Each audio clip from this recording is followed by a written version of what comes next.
One of the friends that has known me the longest in my life is a man named Ken.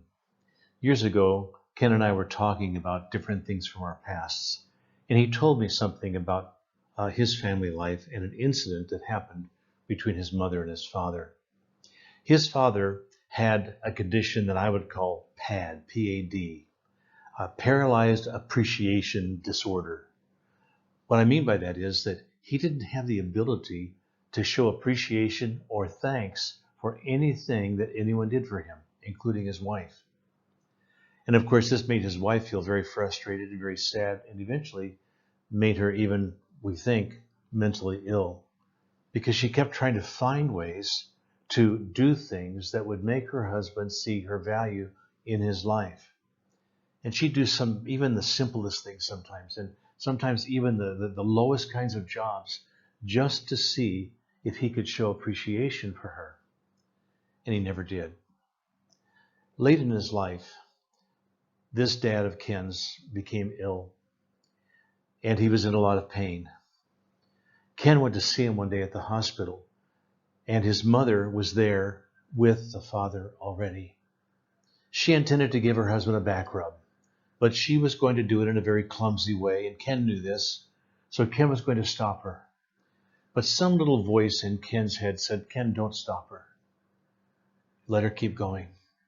And so she started rubbing her husband's back, and in not such a wonderful way, I guess. And after she got done, she asked her husband, "Do you feel better? Is that all right, dear? Is that all right?"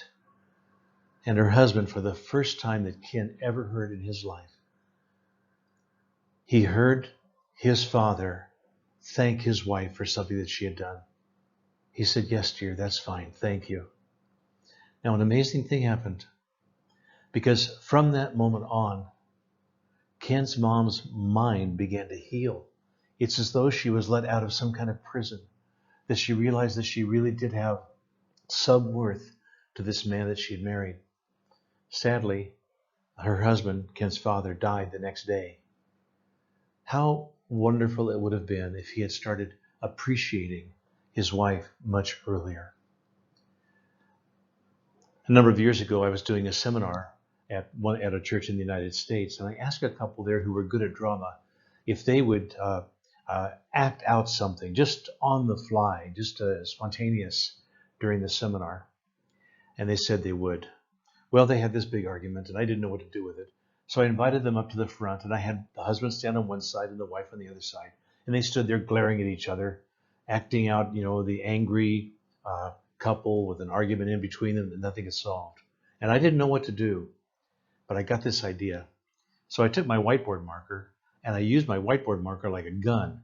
And I turned to the wife, whose name was Eugenia, and I shot her with my whiteboard marker. And Eugenia collapsed to the floor like she had died. Now, I still don't know what to do, but I turned to Art, her husband, and I said, "Art, I just killed your wife. What do you miss? What do you miss?" And Art got tears in his eyes. And he said, "I miss the woman who's such a good mom to my children." And then he said some other things. And then he said, "I miss my best friend." And when he said that, a miracle happened, and Eugenia rose from the dead and ran over and gave him a big hug. And she said, "Honey, why didn't you say so sooner?" And, that was just an act, just a play.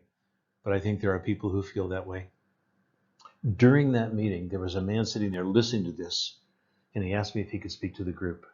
His name was John. John got up and he said, "My wife died some years ago, and I really missed her after she died, and I wondered sometimes if I thanked her enough for what she meant to me." One day he was ironing a handkerchief, and while he was ironing it, he thought, "I wonder how many handkerchiefs my wife ironed for me, and did I ever thank her?" Sometime after that, he found a box of her keepsakes, and in that box there was a note, and the note said, "Thank you, my darling, for ironing all my handkerchiefs."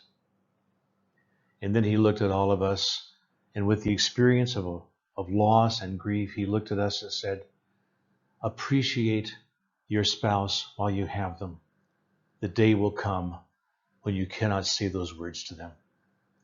So I'm asking you today, in this edition of 4 Minutes to a Better Marriage, to develop the habit and the attitude of appreciation for the person who chose out of all the people in the world to marry you. This is Mike Constantine, and this is 4 Minutes to a Better Marriage. You can read an article about thankfulness and the importance of it to marriage with some of the stories that I've shared today in this talk by going to the link that you see on this screen. The QR code will take you there, and so will the URL. Please have a read, share with your friends, and please tell other people about 4 Minutes to a Better Marriage. Thanks, and we'll see you next time.